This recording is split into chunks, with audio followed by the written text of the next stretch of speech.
Di kaki Gunung Salak, tersembunyi sebuah desa tua yang diselimuti kabut hampir sepanjang tahun.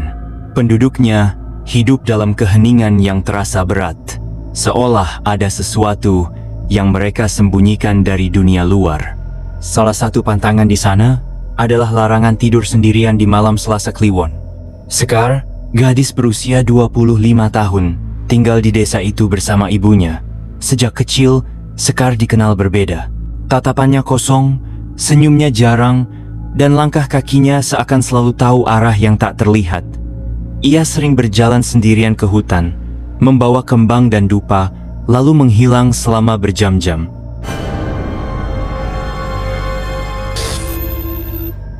Semua berubah saat malam Selasa Kliwon datang. Malam itu, Sekar bermimpi berada di taman yang tak dikenal. Taman itu penuh bunga yang bersinar lembut, dan udara di sana mengandung bau dupa yang menenangkan sekaligus menggetarkan. Di tengah taman, berdiri sesosok pria berjubah gelap dengan mata yang berkilau seperti perak cair.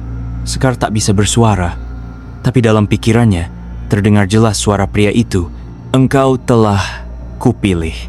Sejak kelahiranmu, kau telah ditandai. Kini waktunya tiba." Saat terbangun, Sekar mendapati setangkai bunga aneh di samping bantalnya. Bunganya basah, segar, dan tidak berasal dari dunia ini.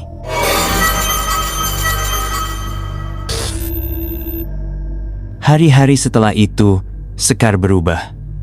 Ia mulai melamun lebih sering, menatap kosong ke arah hutan, atau tersenyum sendiri saat senja. Malam-malamnya diisi oleh tawa kecil yang menggema dari balik pintu kamarnya. Ibunya mulai khawatir, tapi tak tahu harus berbuat apa. Penduduk desa mulai berbisik. Mereka mengenal tanda-tanda ini. Ini bukan kerasukan biasa.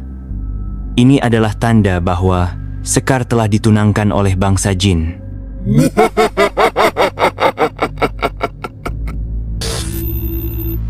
Ibunya memanggil Mbah Leksan, seorang dukun tua yang telah bertahun-tahun menjadi penjaga batas antara dunia manusia dan dunia halus.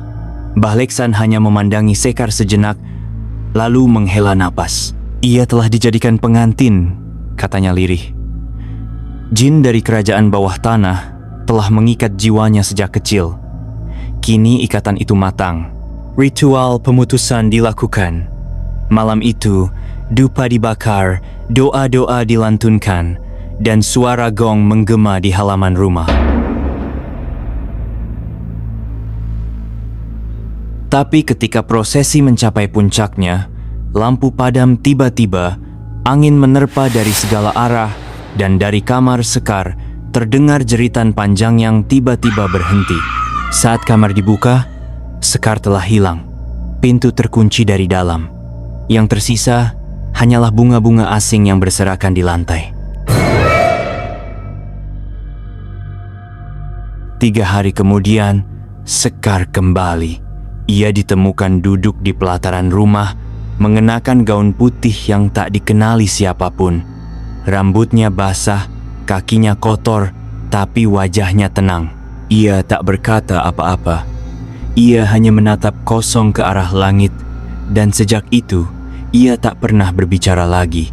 Malam-malam berikutnya, kamar Sekar kembali dipenuhi suara bisikan, suara langkah kaki tanpa wujud, dan tawa samar yang muncul dari sudut ruangan. Waktu berlalu, tapi Sekar tidak kembali seperti semula. Kadang, ia berjalan mengelilingi desa tanpa alas kaki, hanya untuk berdiri di bawah bulan selama berjam-jam. Kadang, ia masuk ke rumah orang tanpa izin, lalu menatap bayi yang baru lahir tanpa berkedip. Mbah Leksan kembali berkata, ia bukan hanya dijadikan pengantin, ia telah menjadi perantara. Ia mencari jiwa lain untuk dibawa ke dunia itu. Beberapa tahun kemudian, Sekar menghilang lagi. Kali ini, tanpa jejak. Tak ada yang tahu kemana ia pergi. Tapi satu hal pasti malam itu adalah malam Selasa Kliwon. Orang-orang mulai percaya Sekar tidak lagi hidup di dunia ini. Ia telah tinggal sepenuhnya di kerajaan jin. Tapi cerita belum berakhir.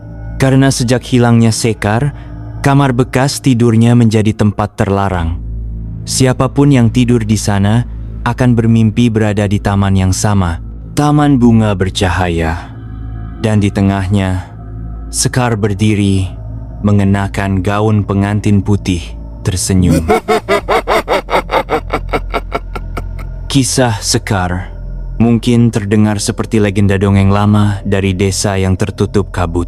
Tapi di banyak tempat, cerita semacam ini bukanlah hal baru. Tentang perjanjian gaib, tentang makhluk tak kasat mata yang memilih manusia sebagai pengantin, perantara, bahkan korban.